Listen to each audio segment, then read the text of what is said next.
All right. Uh, Today is April 29th, and this is the gathering that everyone signed up for. And I want to make a couple real quick announcements. First of all, in May, on the um, 11th, is Series 2 for anyone who's taken any of my classes or apprentice programs or whatever. Only if you've taken my classes. Uh, Please do sign up for that. It's on the website. Lynn will put the information up if you don't mind, Lynn. I appreciate that. And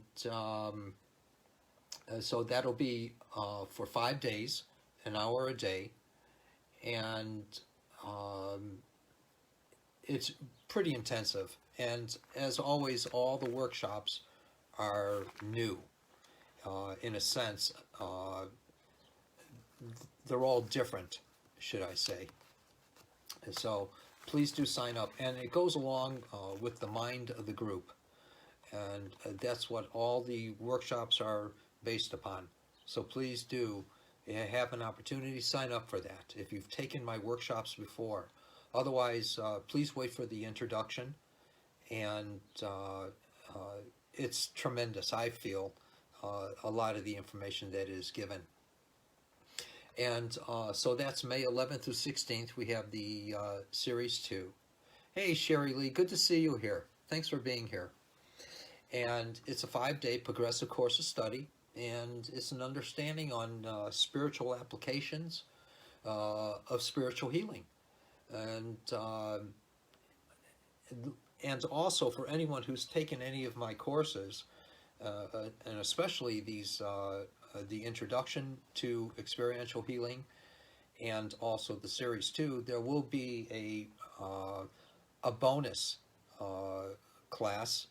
It'll be on prayer, and it'll be a 30-minute discourse and understanding on prayer after Series 2 completes. So please feel free to sign up for that. Anyone who's taken any of my classes, that's available for free. And let's see, telephone appointments are available for anyone who's interested. Either I don't do Skype, but I do FaceTime, and also I do Zoom, and also the regular telephone calls if you don't want to be seen. And that is available for anyone who's interested in that. So the appointments are tremendous, I feel. Uh, they go to the cause of situations. You rock, Stephen. Thank you for the hashtag you rock. All one word. I appreciate that. What that does, to my understanding, it helps the Google ratings. And so that's why I ask for people to do that. And I'm grateful if you do. So thank you very, very much, Stephen. Um, and good to see you in Arizona there. And hopefully in July, I'll be doing a workshop there if things start to open up. I don't know yet. And so going back, the telephone appointments are available for anyone. And there's only an hour to talk about the events and things and the gathering for the questions. So I get in as much as I can in a short period of time. I may not get into a lot. Thanks, Lynn. I may not get into a lot of deep, deep understanding. I save that for the workshops, and I say enough that you might be able to relate to what I'm talking about. And so I don't designate this as a class, but I do give information as much as I can of what I know about. There's a lot of things I don't know about, I guess. Maybe you can try to stump me and find out what they are. And the first question, oh, and also Lynn is the rock star for, I think everyone should give her a shout out. She's a rock star for helping me get everything done and putting it together. So thank you very much, Lynn. The first question is from my dear friend Mariko. She's in Japan, and she sometimes comes on and loves to watch the various things that are being offered and reads the posts, etc. And so, oh my God, Sean Collins, hello, hello, good to see you. Welcome. I'm so glad that you're here. I'm honored and I'm appreciative. And so Marika from Japan, she asked a question last week, and the question was, hello, my American friend passed away 2 weeks ago, and we were living in the same dorm back in the States she's talking about. She's too young to die. What does death mean to us? She passed away, and I really, within myself, personally, I can't say that it's ever too soon to die. And it's not necessarily what we call death in my perception. Sure, we miss those that pass, and I'm sorry for your loss as well. And I'm truly sorry, Mariko. But in our mourning, there's something that happens to us. And I believe that we carry their attributes with us because they've affected us so deeply. And we have an opportunity with those attributes to change. And it's just like with the death of a child. Maybe the child was here to fulfill something. Maybe the child was here to have something happen, even with death, which is an initiation that we all go through. We go through two of them, once at birth and once at death, and what we call death. So we're always going through this, and this is what people refer to as reincarnation. But we also slip through the other side. Maybe the death of that child was to influence us in some way or another, to bring something out that we've been working with. I don't know, and I can't second guess that, but that's my perception. If we believe in reincarnation, if we believe in the divinity, the godliness, the Christos, the Son, if we believe in these things, they're a part of us in our life. But which life are we referring to? As we slip through, we have a life as well. And I hope all this makes sense. So, in our mourning, even in the death of a child, notice how it affects us so deeply, and how for a little while or for a long time we're affected with a need to love, a need to live, because of the influence of that child. It's the same thing with people passing. Sure. Hey, Jill, good to see you, my dear friend. Even say someone passing that's been around for a while, they've still affected us. We have a memory of them, and it's to take those qualities and run with it and take it in as deeply as we can in our lives. And I'll try to make these things simple. I'm not going to get into a lot of esoterica or anything like that. I don't think this is appropriate for any of the questions. I just want to answer simply because I want to live a simple life in my life, and I want to understand simply so I don't get convoluted with a lot of extraneous and superfluous chatter and thoughts and all these other things that come on, and stories. So as we're mourning these people, we're keeping them in our memory, but our memory includes the things we admired about these people, we loved about these people, the things that the people did in their lives that might have influenced us in some way or another that we never stepped out on.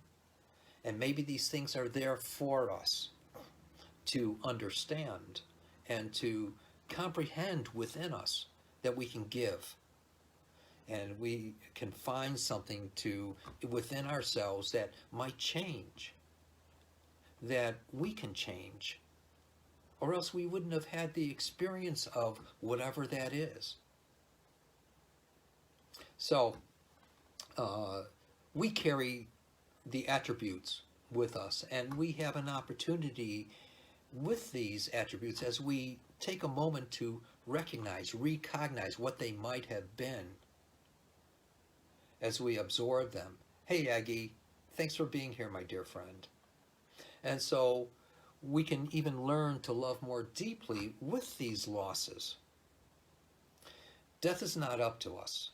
Death is a part of life, and it continues in my understanding, in my experience.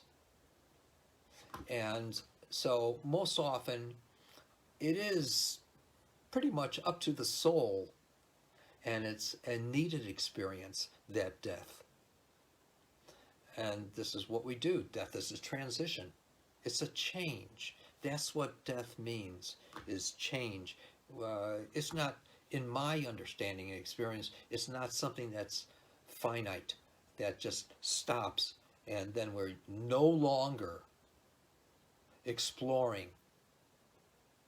And that's our place, is to explore what the soul is presenting to us. And it's the soul's needed experience.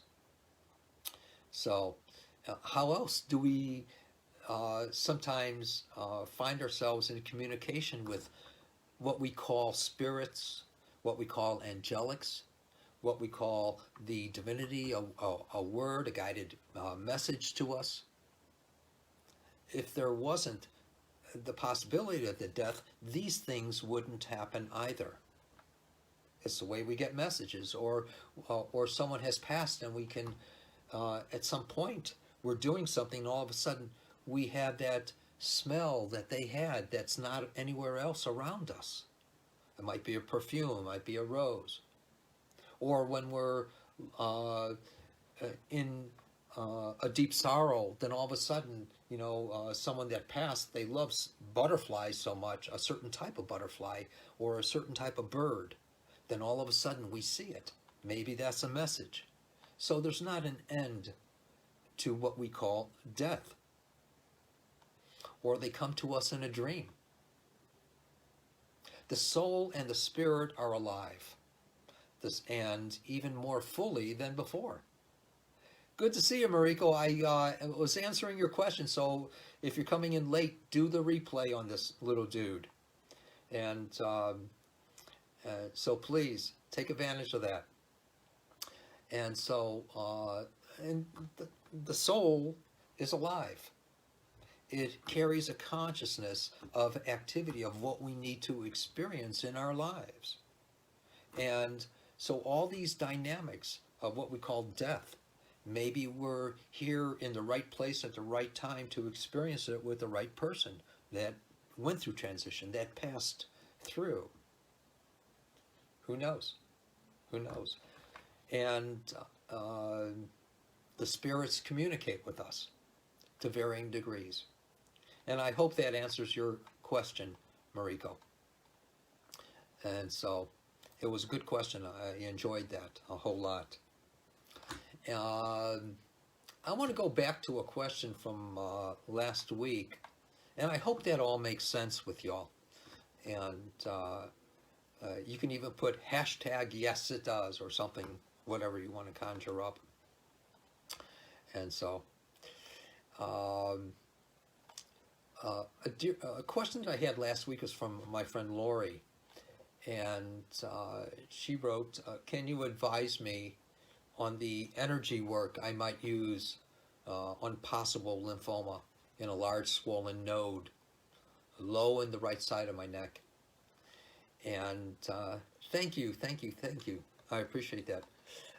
And so a lymphoma in a large swollen node on the right side of her neck.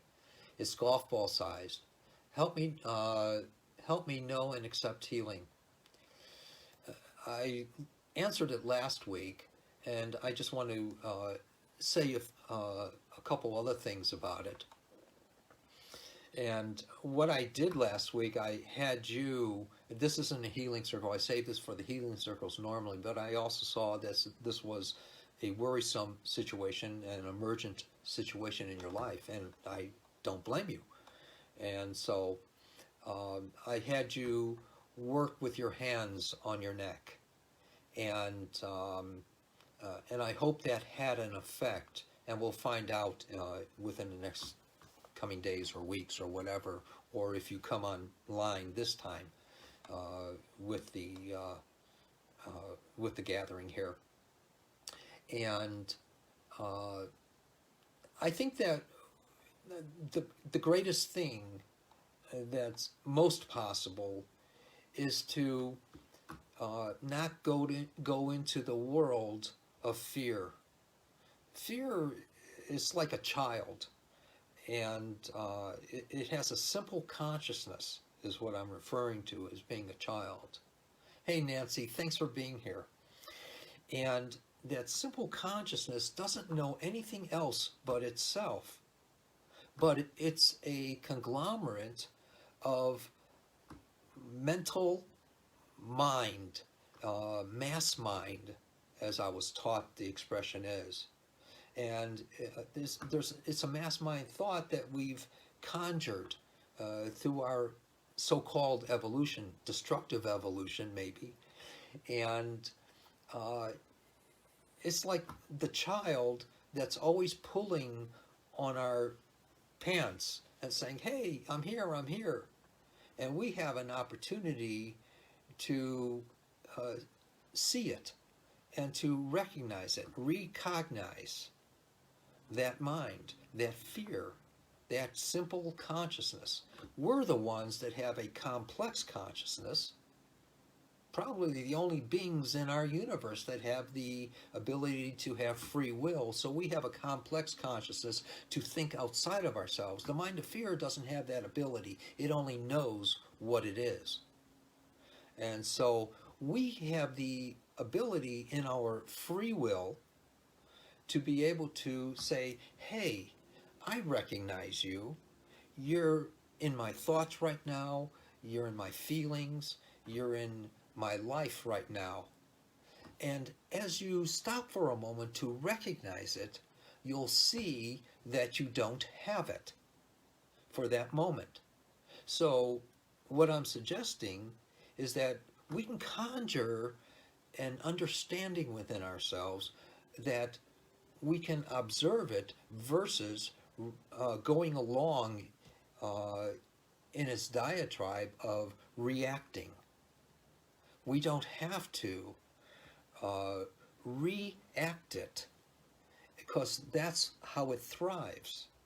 And as we learn to cut it off for that moment by recognizing it, recognizing the difference of it, the other side of it, where we're observing it objectively, as I always teach, as most people here know, as we get to objectively observe it, then we're not participating in the activity of it.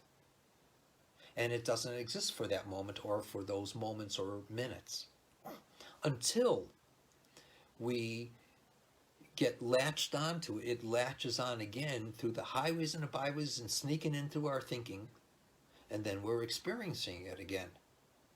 But the point is that as we don't participate in it, we're not giving life to it, nor are we giving life to a potential greater suffering and disease.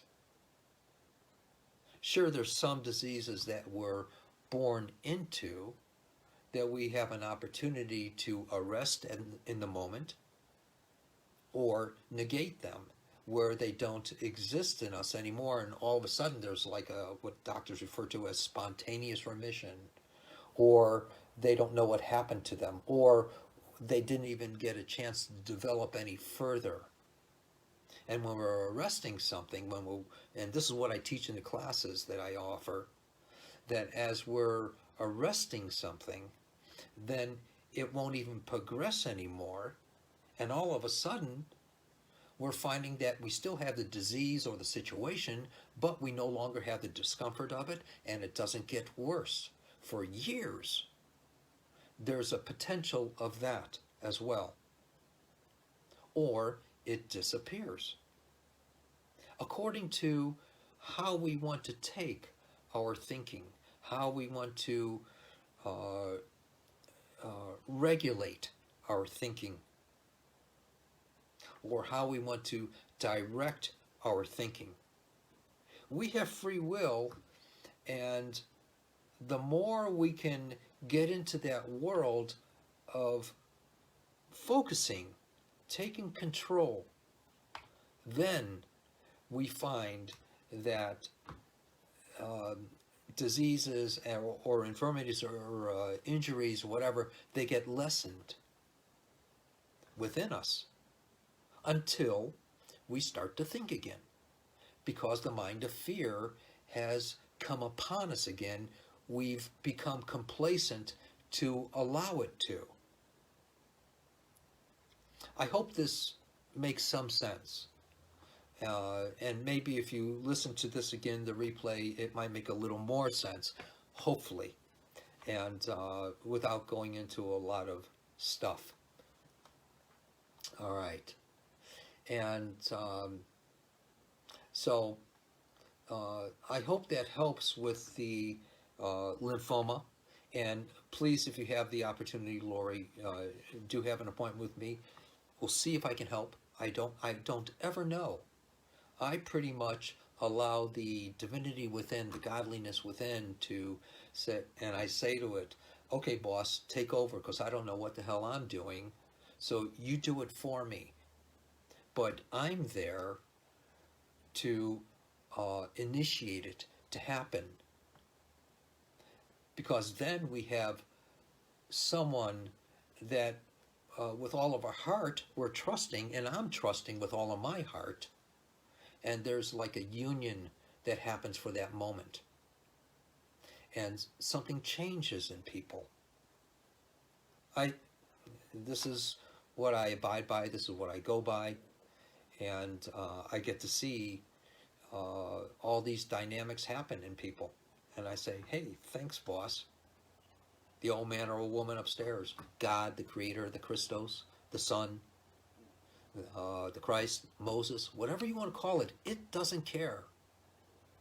It only wants us to come to it so that it can function. It can function through us. That's all it wants. It wants us to acknowledge it, to take over more often in our lives. And that's what we're here to experience eventually, or a part of anything.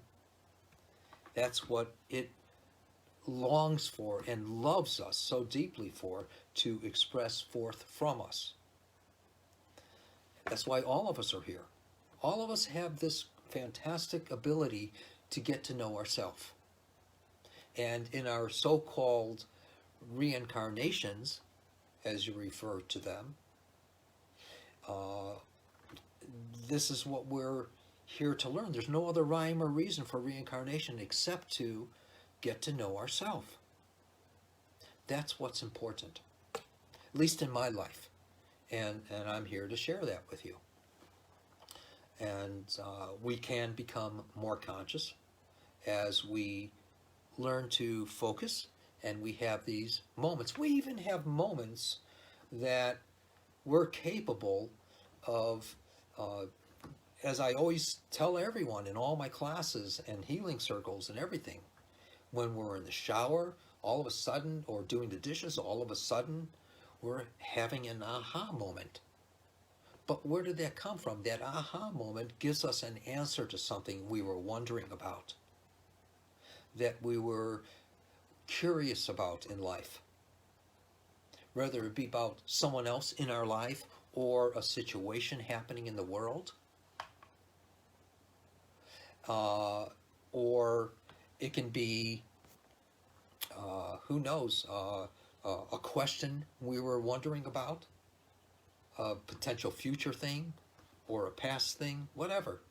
But that question or that comment or statement is an answer, and it's so simple, but it gives us a full answer that we can, it might happen within a second's time, but we have tons of information that comes with it. Because it comes from within, our self is relating an answer of what we are curious about or wanted to know about at one time within the past, say, several days, when we were wondering about it. Or if we were waking up wondering about it, maybe the answer comes then. But while we're doing the dishes or in the shower and that aha moment comes upon us, that's what I call or refer to as contemplation. And contemplation is the, in my understanding, the activity of meditation. Very, very important. But we have the ability to develop that within ourselves even more often that it happens. So everything is up to us, according to what path we want to go to in life, or how deeply we want to go into ourselves and be curious about things. And these things happen, the contemplations happen, until we start thinking again, which is what I refer to as an aspect of the mind of fear, that little child that's always only knowing its simpleness, its direction in what it does. That's the mind of fear. So, and we can have the ability to say, wait over there, I'll be right back, and then start wondering about something again, and then we find ourselves into that world again. So, and she said also that she's calm with it all because she's had it 4 times since 1985, the lymphoma. But something's always changed, and that's what's important. And to trust that change and to develop that change within yourself. And she wrote, love what you're doing and explaining. Thank you. My honor, my pleasure. The meditation and the contemplation, it gives us guidance and direction in life. If we're wondering about something so deeply, we have this ability to develop that. So take it and run with it. Please, take it and run with it. My friend Sue, she wrote, "Hi Mark, you've taught about imagination or image in action in healing." Yes. Do we have experience with self, or is it with the divine in imagery? And we'll see you on the replay. Thank you. Self is a source, so that we perceive from. And we have a lot of spiritual experiences that sometimes seem outside of ourselves. But I really believe with all my heart, the majority of them, maybe not all of them, the majority of them come from self-expressing and showing us and helping us to understand. So self is the source that we perceive from most often. It guides us and directs us consistently and constantly, 24/7, every moment of the day. And that's why we can even stop for a moment and ask this question. And it's from self that we get an answer, that we get an understanding, that we get the visual or the hearing or whatever form we're perceiving in. Hey Nahini, good to see you, my dear friend. And Nancy, which I already said.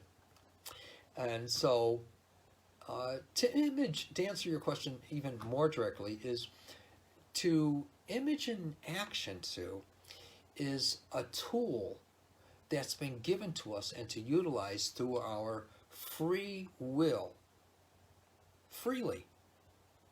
It's a tool that's been given to us through our free will to utilize through our free will. It's there. We have the ability to tap into it.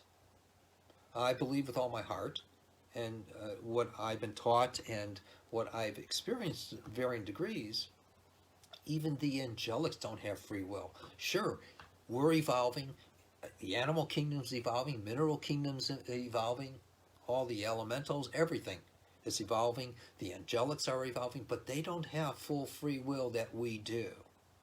We're gifted with that.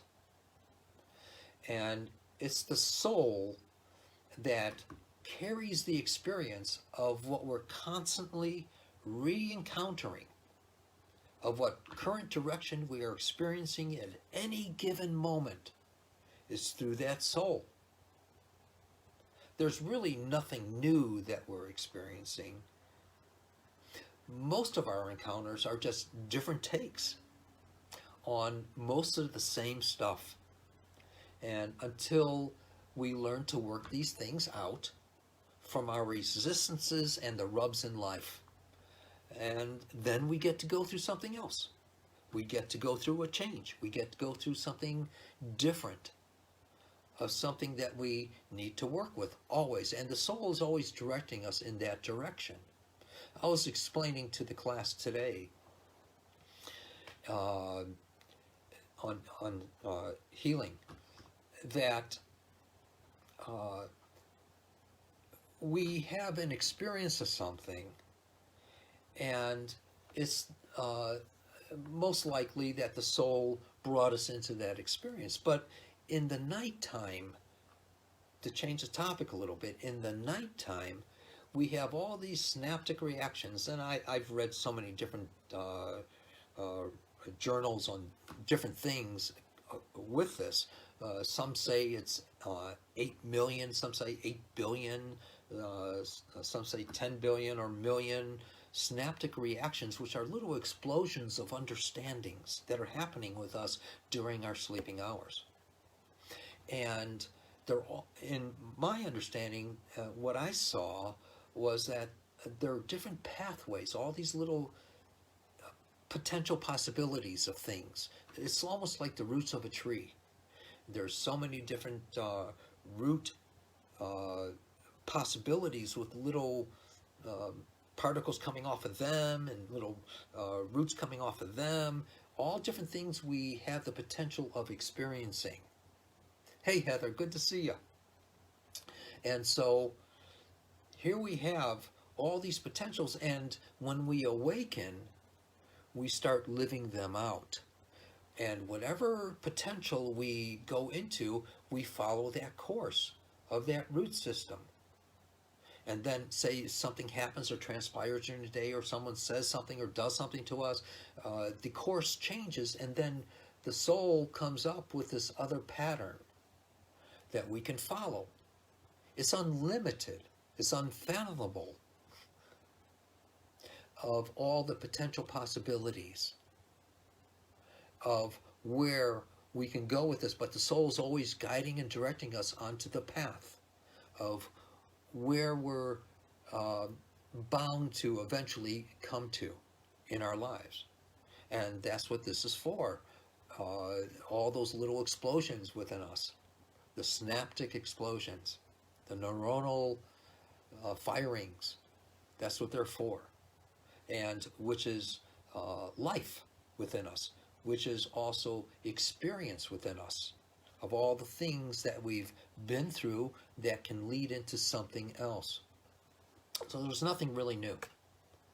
And again, all of our encounters are different takes on mostly the same stuff until we learn to work on these things, and then we have the opportunity to go into something else.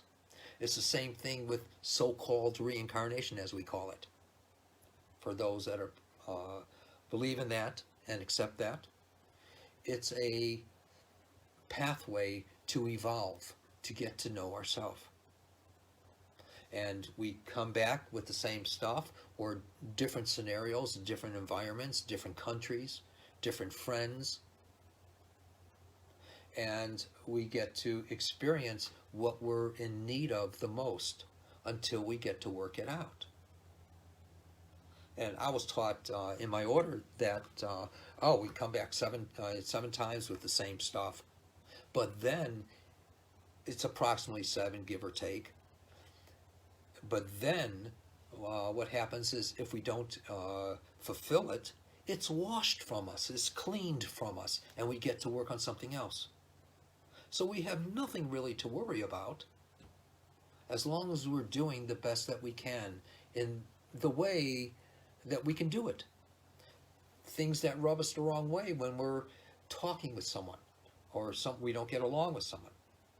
It's those dynamics, those resistances, the rubs that we feel inside that we're here to recognize within ourselves. Okay, where am I off base, or where am I doing something that is not congruent with the rest of the universe? Or else, if I was, I wouldn't have this rub, or I wouldn't have this conflict. I'll tell you a story that I told to someone else not too long ago, the other day, matter of fact. There was someone in the store, and I experienced these things too, or else I wouldn't be able to relate to them. So there was someone in the store, and there was a long line. I finally got to the cashier at the register, and he was not having a good day. He was tired of standing there. He was not feeling very good inside of himself. And he was seeing me as some schlub going in there, and a typical person out of need getting something. And so I'm there, and I'm watching him, interact with me visually, and almost like dirty looks, or you're wasting my time. And so I immediately went into the mode of seeing that, because it felt not so good in me. And so I started talking with him. At first he was hesitant, but then I was asking him questions that he had to answer. And then we started getting in a conversation, and he turned into my best friend within maybe about 2 minutes' time. And I turned into his best friend. And so that conflict in me dissolved, and in him it dissolved and set a new pattern that he had. It's almost like that other conflict in him didn't exist anymore. And that kind of set his day for him, or at least for the next several minutes, or for the next couple hours or something. So we can do these things. We have the ability to recognize within ourselves, okay, if I'm seeing a conflict or a situation in someone else, where in me is this conflict or this situation that I haven't recognized yet, recognized? Where in me is this conflict? And I try to relate to my life, because everything relates to this life, this time. And it's finding how and what. And we might go back to years ago. Who knows? Who knows where this pattern began, that we developed this conflict? Because guaranteed, this isn't the first time. If we've had it this time, we've had it other times. We developed it. We grew up with it. We learned it. And it became us. And we still carry it, no matter how nice we are, how patient we are, how humble we are. We have this within us. I hope this makes sense to everyone. And if it does, put in that hashtag #YouRock, or say yes or something, or say hashtag no or something. But in any case, I love those hashtags. It influences Google, I understand. I don't know anything about the computer world, but supposedly it does. And so again, there's nothing new in my understanding. And when we get an idea or revelation about something, it's something that's built upon something else that is based upon our experience. Nothing new. My friend Nancy, who's also taken the class, she wrote, "Can healing create unwanted karmic ties?" And, oh, hi, Nancy, first of all. But no, not in my life of understanding. Karma is pretty much a loose term. I think, I'm not sure, but I think it was developed in the last century. To me, it mostly seems as a superstition as we use it. Thanks, Kathy. It seems like a superstition as we use it. It's something that we weave into a story. The karma. It doesn't, in my understandings and experience, it doesn't mean anything good or bad or right or wrong. There's not good karma or bad karma. I think those are effects. And that's living in the world of subtle fear. As we perceive of karma, or at least the people that I've ever heard karma used in those terms. A long time ago, I read in an old book that karma means the effects of change. That's all karma is. And I can see that where that applies. Karma means the effects of change. What has changes or not changes for something to happen? Who knows? But karma does not mean good or bad, right or wrong. And that's our perception. That's our story. And so we get to remember that we're not, in working with healing and pertaining to karma, we're not doing the healing. And so we're not going to have what people call bad karma, the superstition or the fear. We don't have to worry because we're not doing it. We're saying, okay, boss, you take over, you do it. And then we get to perceive the effects of that in other people's lives, whether it means a change in their life, or rather it means something dissolving where they no longer have that in their life. The change is equally important as the, say if it's a pain that they have in the wrist. That can go away too, forever.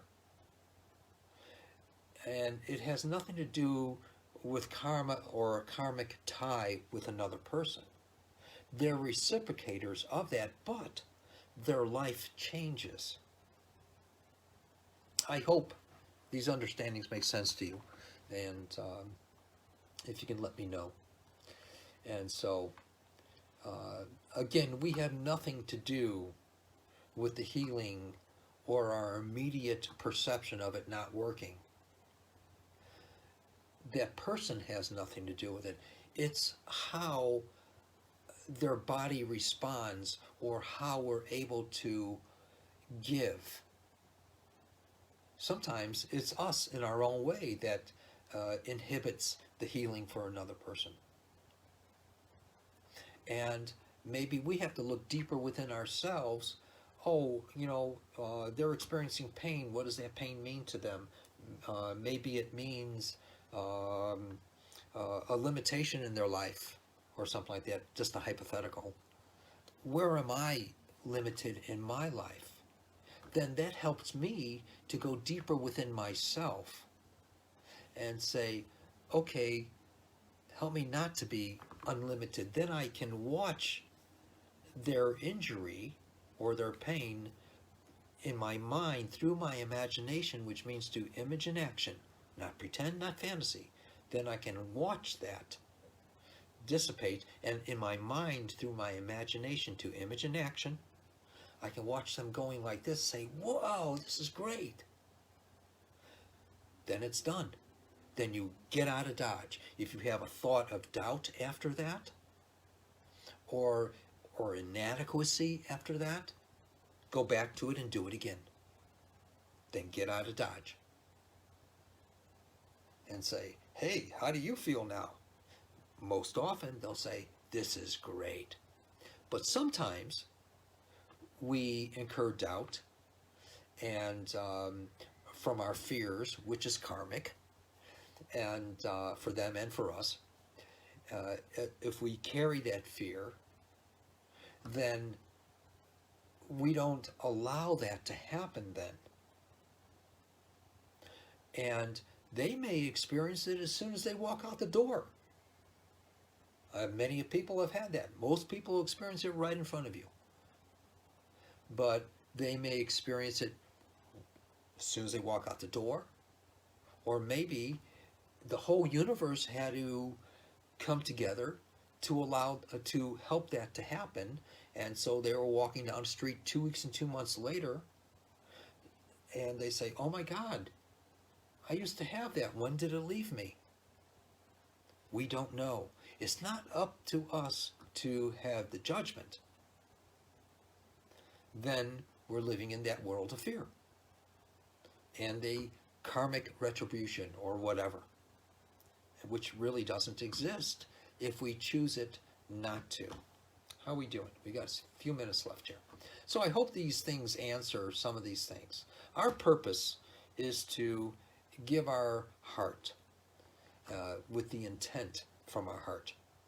That's all that really matters. And it's allowing the godliness to fulfill what that other person is not knowing how to complete or to feel better with in life. We have that choice and that free will to determine who and what we choose to have in our lives. So we don't have to worry about karma. We don't have to worry about that. We're always going to go through karma in the reference of change. Allow that to happen. Wonder about it. Be indifferent about it. Be open to it. Then we're not fearing it. Then we don't have to worry about it.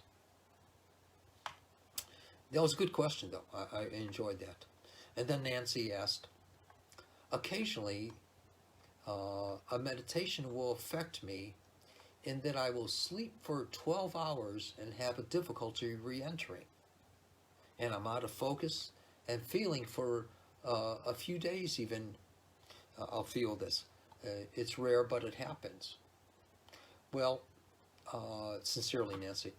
Well, when we meditate, we change, in my perspective, because something dynamic has happened with us.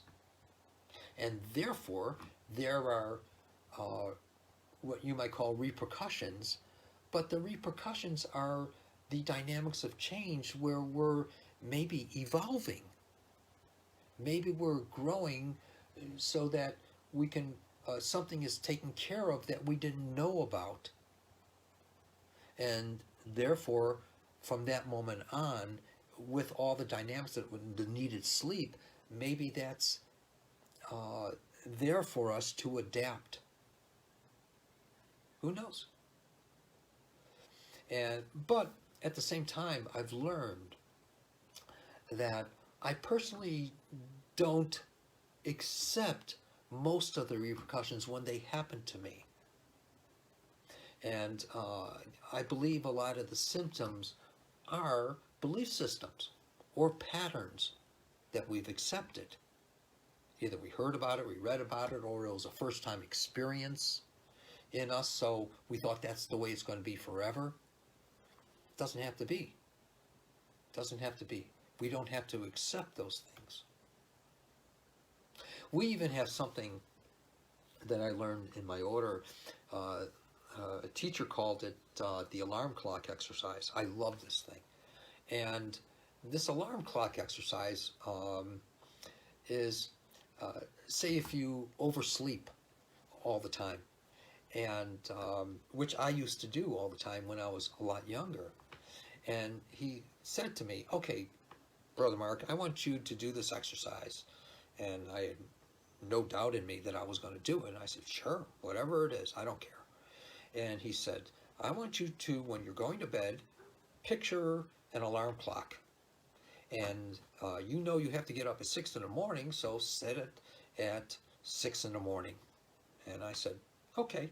And picture that before you're going to sleep, or as you're going to sleep, picture the alarm clock, setting it, and picture yourself getting up in the morning at 6 o'clock. And he says, can you do that? I said, yeah, sure, I can do that. And so that night I went to sleep. I imagined myself, now I'd never done this in my life, and I was never good at getting up in the mornings, especially at 6 o'clock in the morning. And so I imagined myself setting it, and I imagined myself getting up and stretching and saying, wow, this is great. And I imagined the sun coming in the window and everything, and feeling really good from the warmth of the sun, and knowing that I'm going to have a beautiful day.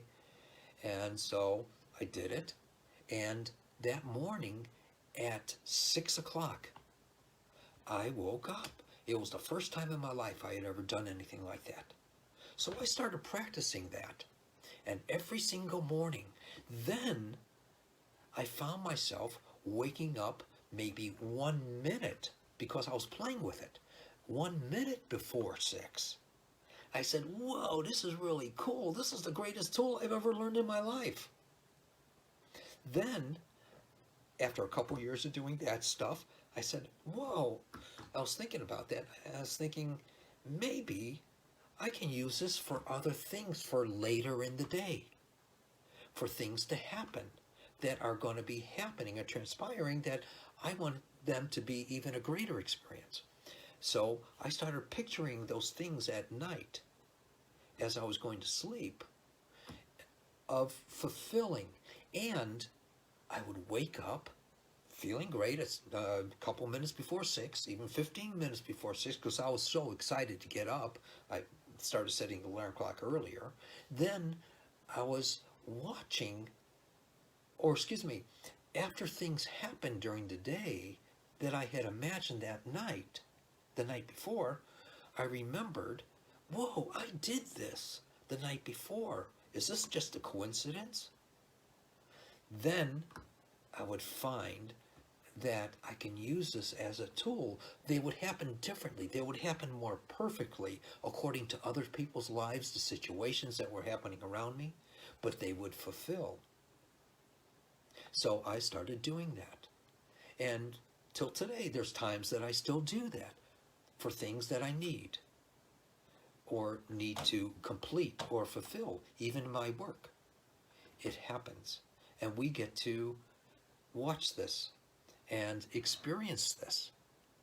So, all right, it's time. And so I didn't get to finish all the questions now, but next week I will. And I'm so grateful that you're here.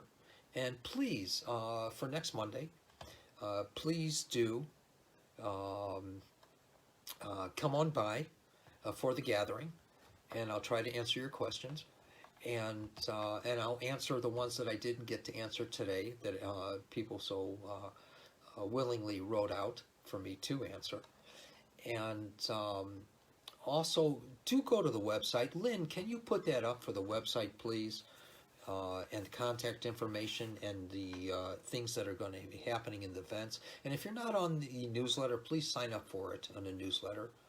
And thank you, Patty. And please, do sign up for the newsletter if you're not a participant in it. Thanks, Christina. And if there's any comments underneath, this, when it's done and it's loaded up onto Facebook, please write them out. I appreciate that. And thanks, everyone, for coming by. I'm really grateful. Blessings to you, and have an incredible evening. Bye-bye. Thank you, Lynn. Thank you.